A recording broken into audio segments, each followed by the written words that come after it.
کا special child جو کہ کسی میرے خیال میں اس نے زندگی میں کسی کو نقصان نہیں پہنچایا، اس کی ویڈیوز چل رہی ہیں سوشل میڈیا کے اوپر، اس سے جو کیا گیا، پہلے میں یہ چاہتا ہوں کہ ڈاکٹر صاحبہ آپ کو پوسٹ مارٹم رپورٹ سے بتائیں کہ اسے ہوا کیا۔ بسم اللہ الرحمن الرحیم۔ سب سے پہلے تو میں آپ کو ذلِ شاہ کے بارے میں تھوڑا سا بتاتی چلی جاؤں۔ میرے حلقے کا یہ بچہ تھا اور 10 سال سے جس وقت سے میں اس حلقے میں گئی ہوں، وہ ہمیشہ ہمارے ساتھ خان صاحب کی تصویریں لے کے، جھنڈے لے کے، ہر وقت تو بالکل خان صاحب کا شدائی تھا۔ اور جب سے یہاں پچھلے 1.5 ماہ سے یہ باہر بیٹھا ہوتا، میری اس سے روزانہ ملاقات ہوتی۔ ایک سادہ لو انسان، اس سے کبھی کسی کو کوئی نقصان نہیں دیا، کبھی کسی کو کوئی تکلیف نہیں دی، ہمیشہ پیار سے وہ بات کرتا تھا، سب کے ساتھ وہ ملتا جلتا تھا۔ اس بچے کے اوپر اتنا ظلم اور تشدد ہوا، جب میں نے یہ پوسٹ مارٹم رپورٹ پڑھی تو میرا دل دہل گیا کہ یہ جن لوگوں نے یہ ظلم کیا، کیا ان کے گھر بال بچہ نہیں، اولاد نہیں ہے جنہوں نے اس بچے کے اوپر اتنا ظلم کیا۔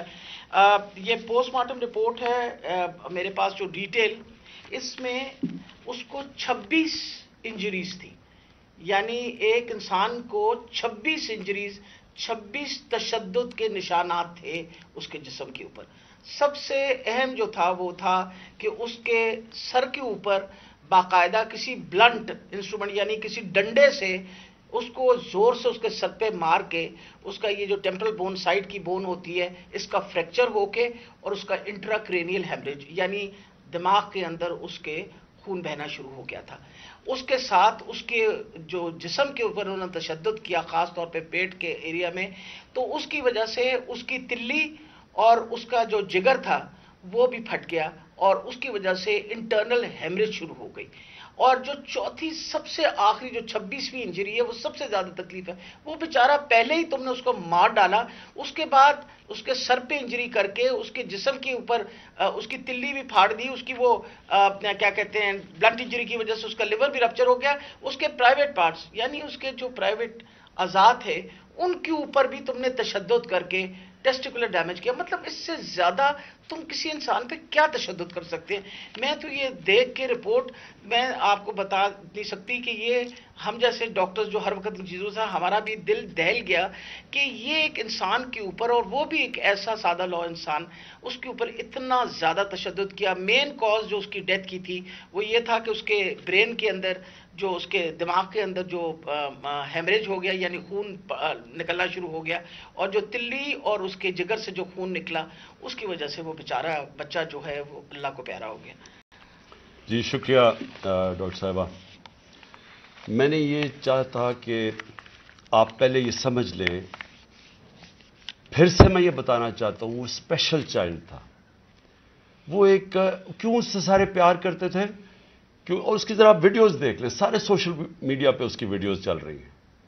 اس طرح کے انسان سے یہ تشدد کرنا، میں سوچتا رہا ہوں کہ اللہ ہم کدھر پہنچ گئے ہیں، یا ہم کدھر تک گر چکے ہیں۔ کیا ایک قوم اس طرح کی چیز کی اجازت دے، اور کیا اللہ کی برکت آ سکتی ہے اس قوم پہ؟ جب اس طرح کا ظلم ہوتا ہے قوم پہ، اور وہ قوم ظلم کو سہ جاتی ہے اور اپنے آپ کو بچاتی ہے کہ اچھا میرے اوپر یہ ظلم نہ ہو جائے، جس طرح جانور نہیں ہوتے کہ وہ دیکھ رہے ہیں کہ شیر نے آ کے ایک جانور کو پکڑ لیا، باقی سارے جان بچا کے بھاگ جاتے ہیں۔ ہم بھی وہ فیصلہ کر لیں کہ یہ جانوروں کا معاشرہ ہے یا انسانوں کا معاشرہ ہے۔ انسان کا معاشرہ انصاف امر بالمعروف پہ کھڑا ہوتا ہے، وہ ظلم کا مقابلہ کرتا ہے جس کو جہاد کہتے ہیں، کیونکہ جب وہ ظلم کا مقابلہ نہیں کرتا تو حضرت علی کا قول ہے کہ کفر کا نظام چل جائے گا، ظلم کا نظام نہیں چل سکتا۔ یہ ہمارے نظام کے اوپر یہ جو ڈاکٹر صاحبہ نے ابھی پڑھ کے سنایا ہے، میں آپ کو یہ یقین دلاتا ہوں کہ یہ سب آپ سمجھ لیں، اگر ایک قوم اس کے اوپر اپنی آواز بلند نہیں کرے گی، اور جو کمزور ترین جہاد ہے کہ زبان سے اس کے خلاف نہیں بولے گی، تو یہ قوم کو جینے کا حق نہیں دیتا اللہ۔ وہ قرآن میں کہتا ہے کہ میری زمین پہ نکل کے دیکھو کتنی قومیں میں نے تباہ کی، جو میرے حکم پہ نہیں چلی. ہم تباہی کا راستہ ہے یہ ہمارا. یہ جو پاکستان سے ہو رہا ہے، میں نے ہوتا ہوگا دہشت گردوں سے، شاید ملک کے غداروں سے اس طرح کی چیزیں ہوتی ہوں. میں نے اپنی زندگی میں کبھی اس طرح کے واقعہ نہیں دیکھے کہ پہلے ایک کارکن ہے، پھر وہ اسپیشل چائلڈ ہے، اور پھر وہ کوئی کسی قسم کا زندگی میں اس نے کسی سے لڑائی تک نہیں کی، اس سے یہ تشدد کیا جائے. اور تشدد کیا کیا؟ سر بھی اس کا، انہوں نے کہا کہ اندر سے خون نکلنا شروع ہو گیا. اس کا جو جگر ہے اور جو اس کی جو پتا ہے، اس کو انہوں نے اس طرح مارا بے دردی سے، وہ اندر سے خون نکلنا شروع ہو گیا. لیکن اس کے پرائیویٹ پارٹس، یعنی اس کے اوپر تشدد کیا ہوا. میں ایک اور قرآن کی آیت ہے، اللہ کہتا ہے کہ انسان کو کہ میں نے تمہیں اشرف المخلوقات بنایا، سب سے عظیم مخلوق، جو انسان کا درجہ فرشتوں سے بھی اوپر چلا جاتا ہے. اگر انسان اللہ کے حکم پہ چلے، وہ فرشتوں سے اوپر چلا جاتا ہے. لیکن وہی قرآن میں لکھا، وہ جب وہ گرتا ہے وہ جانوروں سے بھی نیچے چلا جاتا ہے. جانور بھی یہ نہ کریں. اور یہ جو ہمارے اوپر، جب سے میں یہ دیکھا ہے، ایک آدمی جب سے آیا ہے اس کو ایک پوزیشن پہ لگایا ہے، میں نام نہیں لیتا کیونکہ پھر سینسر ہو جائے گا، اس کو بھی پتا ہے، قوم کو بھی پتا ہے وہ کون ہے. جو اس نے ظلم کرنا شروع کیا سیاسی کارکنوں پہ، ایکسپرٹیز تھی اس کی کاؤنٹر ٹیررزم، دہشت گردوں سے کچھ کرتا تھا. لیکن میں سوچتا ہوں کہ وہ دہشت گردوں سے بھی یہ جو کرتا ہوگا یا جن کے اوپر شک ہوگا کرتا ہوگا، تو وہ کتنی نفرت پھیلی ہوگی ان علاقوں کے اندر. تو یہ جب سے وہ آیا، پہلے ہم نے شہباز گل کا، پہلے ہم مانے ہی نہ کہ شہباز گل سے یہ ہوا. وہ شہباز گل ابھی تک ٹھیک نہیں ہوا.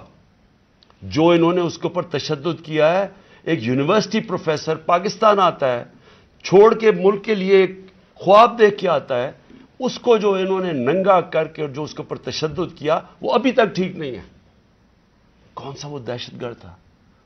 پھر اعظم سواتی سے جو کیا انہوں نے. یعنی ہم اگر قوم یہ چیزیں بھول جائیں گی، ایک دن آپ کا بھی وقت آ جائے گا.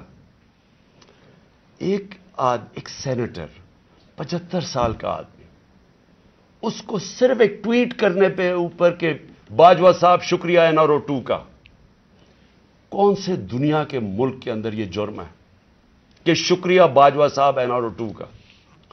لیکن وہ کوئی سپر کنگ، کوئی فرعون کہ کسی کی جرت پڑ گئی، رات کو اس کو مارا، پوتیوں کے سامنے اس کو 3 بجے آ کے گھر میں تشدد کیا. پھر اس کو اٹھا کے لے کے گئے اور نامعلوم افراد کے حوالے کیا، جنہوں نے ننگا کر کے اس کے اوپر تشدد کیا. اور جب اس کو مار رہے تھے تو سنا رہے تھے اس کی چیخوں کی آوازیں، اور اس میں بتا رہے تھے اس کو کہ بتاؤ یہ عمران خان سے کیا جائے گا. یہ ان لوگوں سے پالا پڑا ہوا اس قوم کو. اس کے بعد ارشد شریف سے وہ سب کو پتا ہے کیا ہوا.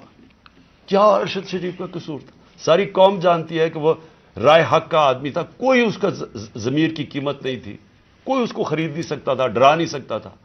اس جیسے جرنلسٹ سے، صحافی سے انہوں نے کیا. اور پھر سوشل میڈیا کے بچوں سے، میں نے آپ کو بتایا ماں باپ کا مجھے آیا کہ ہمارا بیٹا ابھی تک ٹھیک نہیں ہوا.